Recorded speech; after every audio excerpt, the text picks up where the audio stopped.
Okay, here we go with another segment of life. I'm gonna, this is my coffee. Not really remembering where I left off, so we'll just start with something just general.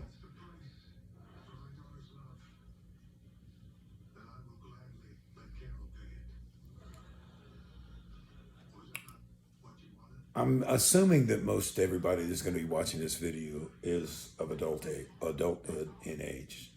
One of the things that I didn't realize till I was actually around 38, almost 40, was that there's a difference between maleness and manhood. I was enlightened with that knowledge with a book of information called From Maleness to Manhood. The author was Naeem Akbar. This is a very much published artist. At the time that he wrote that, he was the Dean of Psychology for University of Florida. Not going to tell you about the book, but in that book, it's a very small paperback. It's a very short read, a couple hours, maybe three. It described a behavior that I remember having throughout most of my 20s, from like 16 to 27, 26. Even during a time when I was in a poly relationship where I was the man with two wives, two women, committed relationship, polygynous relationship. Even then, I wasn't nearly what I could have been in the beginning of manhood.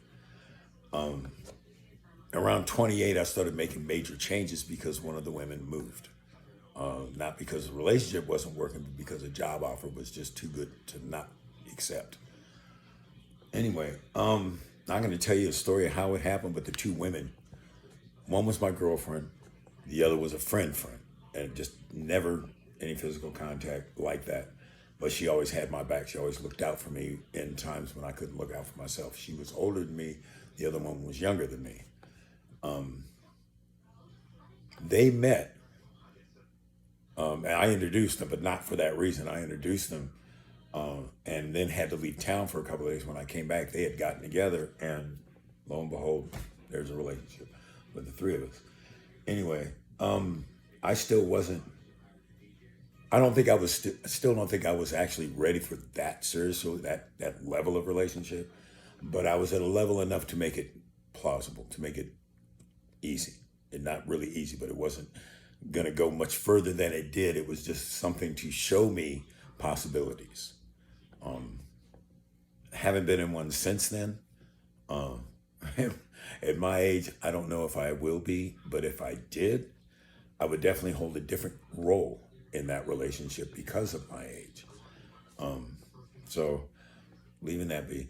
When I was 38, I found myself in another state that had a different tolerance for behavior, and saw myself sitting in the processing center of county jail, that local jurisdiction, that for something that I really didn't do. I was part of the victim side, but because of the way this country looks at people, surface only, they just threw me under the bus and let the others go.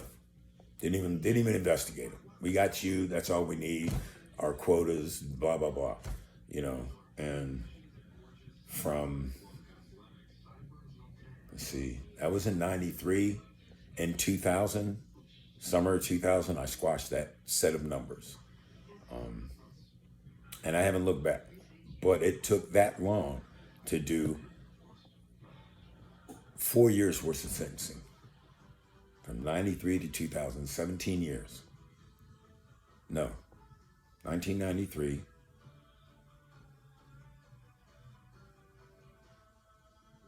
Yeah, it took that long.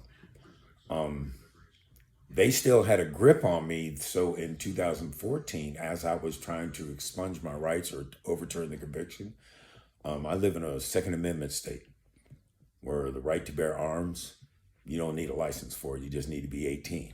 But you can't have any felony convictions existing on your record. And I still have some. I still had them. I hadn't completely finished it and got caught with it.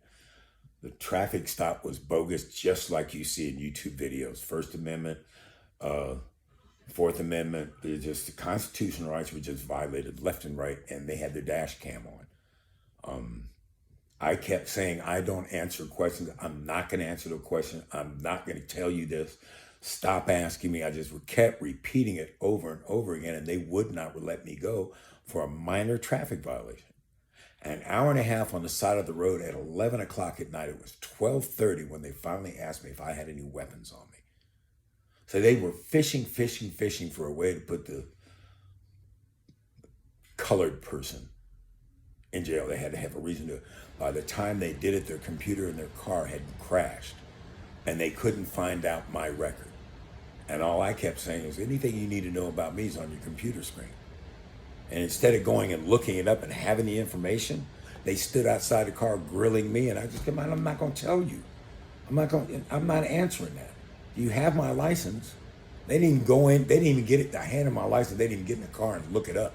They just had to sit there and harass me and it was cold. It was December, so it was cold, not cold some part. It was straight up police brutality in its own way. Brutality or abuse of power isn't always physical. This was a mental head game, and I was refusing to lose. It's like, no, I'm not going to answer that. I don't have to. I even said Fourth Amendment, Fifth Amendment. I plead the Fifth. I'm not going to answer any of your questions. Why did you stop me? Well, this is what got them. In this state, it is against the law, revised statutes of this jurisdiction. It is against the law to look at someone on a motorcycle, see a clubbing city on it, and pull them over for that reason. And they said, well, we saw the patch on your back when you left the clubhouse. That incriminated them into breaking the law. Not just violating my rights, but breaking the law. And then went on to say, well, and we actually stopped you because your license plate light's too dim. Anybody that rides a motorcycle knows the license plate light is the same as the tail. It's one light, it's the tail light. They said they saw me from one street, and I was 6 blocks over on a side street, and they saw me. They creeped up behind me with their headlights off, got behind me, and then hit the lights. When they hit the headlights, I was getting ready to take off because they weren't following. I didn't see them in my mirror. It was nighttime. I didn't see a set of headlights coming. They were about 3 feet behind me.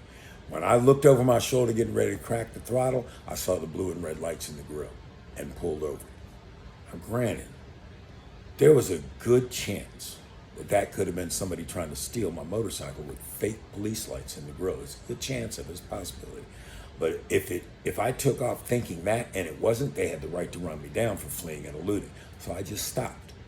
When I saw them get out of the car with the uniforms on, I shut the motor off immediately and left my hands on the handlebars so they couldn't say I reached or anything. There's, by law in this state, law enforcement officers must have body cams and they must be on. So I'm relying on that. Anyway, long story short, because of the traffic stop and a fairly much above average lawyer, throwing that technicality in the district attorney's face, saying this is what I'm gonna do, they came and offered me a plea agreement. Well, I am black. I live in a red state, predominantly Caucasian, predominantly white. If I go to jury trial, am I going to get 12 black motorcyclists in the jury box? If I have a judge oversee it, what are the chances I get a black woman or just a woman as a judge? Because the white men, no, they're not that fair. So I signed a plea agreement for 2 years. If I was convicted of a felon with a firearm, minimum was 7. So I took that 2 years. Of course, it's a no-brainer. Anyway, long story short, my probation officer, whatever, my PO, was a black woman. This is funny. I just gotten divorced. Was a black woman, the same height, build, and facial features of my ex-wife. Same complexion, everything, with the same name, first name. It was kind of funny. I told her, I said, you remind me of your ex-wife and y'all have the same name. She said, is that going to be a problem? No, ma'am. Be smart for the situation, because battles can hurt you. Where you can get through several battles where you might miss a skirmish, you might not come out on top here and there, but you live for the next battle. At the end of the day, the people will win the war, you know. But then there's different wars for different generations. You know, there's not firearms. All, you know, we're not talking about in the trenches like World War I and World War II. It's not gonna be like Vietnam and stuff. This is a mental war. You know, there's a system in place to keep the non-elite in a place of subserviency. Okay? The working force you have to understand the place we're in, and 95% of the planet's population is impoverished under the 5% that control the planet's wealth. And I'm talking each and every country is like this. It's commerce and economy. This is the way governments are set up. You must be aware of this, that if you're not part of that top 5%, you work for them at some capacity, even taking a breath. You know, here in America, it's a tax ID number, employment identification number, or a social security number. From the day that card is put up, from the day you're born, it's a census, the population, you're part of the workforce. You are a commodity, okay? When you get old and no longer work, you become a burden on the government, and they really want you to just die. And I can openly say it because we're somebody's grandfather, uncle, father, and something like that. They can't openly say it because they'll lose the vote, you know. But in all honesty, that's why benefits are being slowly chipped away until finally, you know, and health is the first one. Health falls short of a lot of people who have problems with their health as they get older. So, narrowing it down, be aware of what's really going on in the place that you reside, the place that you live, the place that you register as home, okay? Just pay attention, because nobody should ever be afraid of their government. The government should be afraid of them, of you, of the people. Because every government that I know of, especially a democracy or a republic, the officials are elected into office. They don't do what they're supposed to do as they promised. They got them elected. They need to be impeached or not voted for the next time around. Most of the time, impeachment is through a criminal act of some kind. You know, impeachment can be brought against a previous president. That I did not know. I'm kind of picking up on it. I haven't found out if it's absolutely true. But here in my country, in the United States, a standing president obviously can be impeached. Okay? Once impeachment is, he's found guilty of impeachment, then come criminal charges based on impeachment, but they're removed from office. Okay? Prior presidency can be impeached, which means brought to light or something like that, and have their presidential rights removed from them so they can be tried criminally. That's what's going on with Mr. Trump. You know, if that impeachment, he is found completely guilty, he no longer has the rights and privileges of a past president, and he is just he's just a normal citizen, and criminal charges can be brought against him. Standing president can't necessarily have criminal charges brought against them because they have presidential privilege. I understand that, because people just come right after standing officials with criminal accusations all the time. It kind of protects the office. But once you no longer have the rights of the office for a valid reason, oh heck yeah, you need to be charged criminally, especially if you're in that office and you do a criminal act. You know, I'm an outlaw. It's expected of me. I'm not responsible for an entire nation. I'm not held to the same standards. You know, so I just get normal criminal, whatever, if said crimes are done, you know. But I'm not really politically active. You should talk to my older brother. He's active, very aware of what's going on. My day was in the 70s and 80s when I was politically active and aware of what was going on. But when Mr. Trump came into office, I kind of got everybody's attention, and what I saw was a clown that told you what he was going to do, got elected anyway, and did exactly that. He ran this country like a business, didn't give two F's about what you thought. It was his way or the highway. And while everybody was looking at him, Congress and the Senate changed laws and benefits for those, for people, slowly taking away things. You know, everybody's now attacking Mr. Biden. I haven't taken a microscopic look at the law that he just signed into effect, which is the inflation cap, anti-inflation law. It was a bill signed in. How do you stop inflation? I ain't calling inflation. You're going to stop it. Inflation is across the board. You're going to tell everybody in the country that they can't raise their prices anymore? Why do you do that when you keep giving yourself raises? You know, the government payroll is from taxes.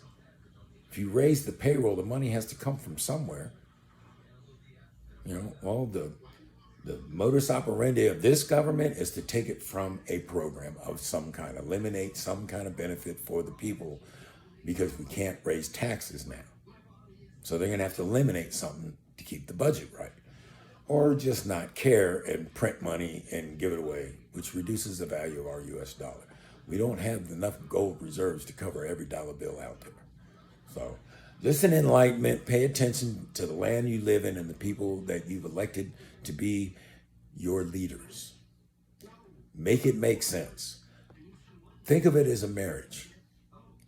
How do you follow someone in your house that is leading you in the wrong direction, or a direction that doesn't make sense? You're not going to follow them. If you can't follow the path that your elected officials are trying to lead you, don't elect them again. Simple as that. Now, my videos I've been told that last one I did was 49 minutes long and it was too long. They tell me to keep it 30 minutes or less. This is, I guess, just a little snippet. Open your eyes, listen, be responsible. Don't live your life in hate. Try to find a way to love yourself so that you can love others. And until next time, which will probably be in a little bit, because that was really short. Probably in a little bit, I'm going to do another video. And hope you have a wonderful day.